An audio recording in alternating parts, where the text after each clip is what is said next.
In today's video, I'm going to teach you how to block Google Drive spam, sort of.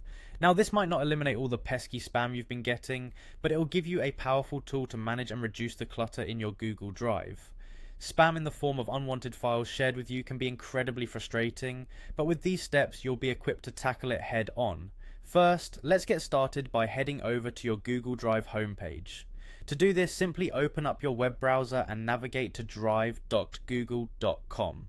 Once you've logged in with your Google account credentials, you'll find yourself in the familiar environment of your Google Drive dashboard. This is your starting point and the place where you can access all your files and settings.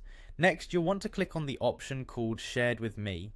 This section of Google Drive shows you all the documents and files that others have shared with you, whether you wanted them or not. It's often here that the unwanted spam files end up, making this a prime spot to begin the cleanup process.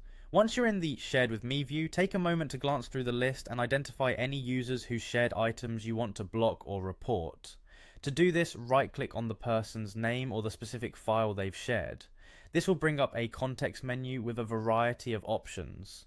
From this menu, what you need to do is select the Report or Block option. At this point, you will be given the choice to either report the user to Google or block them entirely. Reporting can be useful for flagging inappropriate content or users who are consistently sharing unwanted files. Blocking, on the other hand, is a more permanent solution and will prevent them from sharing files with you in the future. It's important to know that while blocking doesn't completely remove the files already shared by the person, it does stop any new files from making their way into your space, giving you more control over your drive contents. If you're tackling a recurring issue with spam, using this feature can significantly reduce the noise. These steps should empower you to manage your Google Drive more effectively, minimizing the distraction and storage issues that come with spam.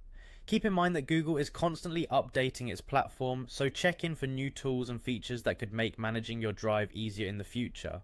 Hopefully, this guide helps streamline your efforts in keeping your Google Drive neat and efficient. Thanks for watching, and see you next time for more tips on managing your digital workspace effectively.